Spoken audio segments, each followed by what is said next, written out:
सिर्फ क्रिकेट ही वो वजह नहीं है जिसकी वजह से सचिन तेंदुलकर को क्रिकेट का भगवान कहा जाता है, बल्कि इसके पीछे की एक और बड़ी वजह है और वो है वैल्यूज। इसे एक एग्जांपल से मैं आपको समझाने की कोशिश करता हूं। जब 1996 के वर्ल्ड कप में बहुत सारी टोबैको और सिगरेट कंपनीज क्रिकेटर्स को एंडोर्समेंट के लिए या फिर एडवर्टीजमेंट के लिए अप्रोच कर रही थी, तो बहुत से नामी क्रिकेटरों ने इन्हीं सिगरेट और टोबैको कंपनीज के स्टिकर लगा लगा के बैटिंग की थी और इन कंपनीज को एंडोर्स किया था। लेकिन सचिन तेंदुलकर ने ऐसा नहीं किया।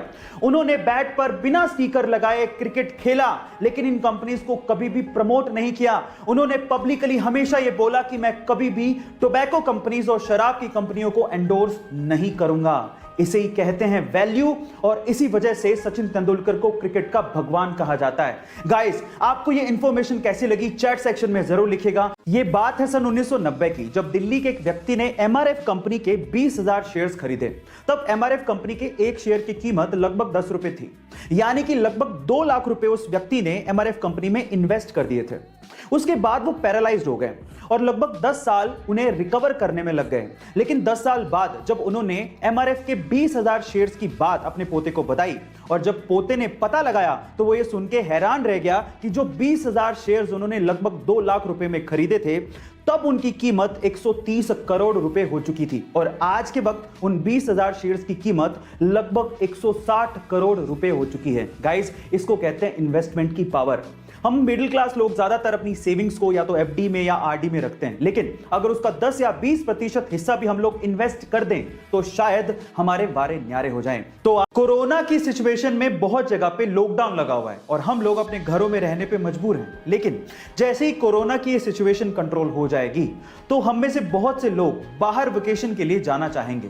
और अगर आप भी वेकेशन के लिए प्लान करें, तो मेरे पास आपके लिए एक टिप है। गाइस, वियतनाम आपके लिए ड्रीम डेस्टिनेशन हो सकती है। उसके पीछे का रीजन क्या है? सबसे पहले तो वो बहुत खूबसूरत जगह है, और दूसरा काफी इकोनॉमिक भी है।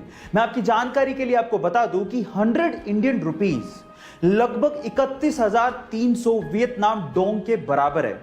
अब आप लोग अंदाजा लगाइए कि वियतनाम की यात्रा आपके लिए कितनी सस्ती और अच्छी हो सकती है। मार्केटिंग आपके बिजनेस का एक बहुत इंपॉर्टेंट पार्ट होता है, और अगर आप अपने प्रोडक्ट की मार्केटिंग बहुत अच्छे से करते हैं, तो आपके बिजनेस के वारे न्यारे हो सकते हैं। और कुछ ऐसे ही कर दिखाया मैकडोनल्ड ने। जी हाँ गाइस, रिसेंटली मैकडोनल्ड ने बहुत ही क्रिएटिव मार्केटिंग बोर्ड्स इंस्टॉल करवाए हैं। क्या खास बात है इनकी, मैं आपको बताता हूं। इन क्रिएटिव मार्केटिंग बोर्ड्स में दिन के अलग अलग समय आपको कौन सा बर्गर या फिर मैकडोनल्ड का कौन सा प्रोडक्ट अच्छा लगेगा या भाएगा, उस पे छाया का निशान पड़ता है, और दिन में सूरज के चढ़ने के साथ साथ वो बदलते रहता है। गाइस, आपको मैकडोनल्ड का ये क्रिएटिव मार्केटिंग आइडिया कैसा लगा चैट सेक्शन में जरूर लिखिएगा। अगर आपको तैरना नहीं आता है और गलती से भी अगर आप कहीं किसी सिचुएशन में डूबने लगे, तो इन चीजों का ध्यान रखिएगा। सबसे पहले घबराइएगा मत, क्योंकि जब आप घबराने लगते हैं तो मांसपेशियां ज्यादा ऑक्सीजन खींचने लगती हैं, जिससे ऑक्सीजन की कमी हो सकती है, और इस सिचुएशन में यह आपके लिए खतरनाक हो सकता है। नंबर 2, अपने सिर को ऊपर रखें और सामान्य तरीके से सांस लें। फेफड़ों में जब हवा जाती है तो वो आपको तैरने में भी मदद करती है। एंड नंबर 3, गाइस, अपने शरीर को खड़ा रखने की बजाय लेटाएं और अपने सिर को पीछे की तरफ रखें, और फिर धीरे धीरे अपने पैर चलाएं और किनारे की तरफ बढ़ने की कोशिश करें। इस तरह से आप डूबने से बच सकते हैं। रिसेंटली एक टीवी एक्टर विराट पटेल ने अपनी long time girlfriend Sonali Khanna से शादी की, और वो भी बहुत ही बिरले अंदाज में।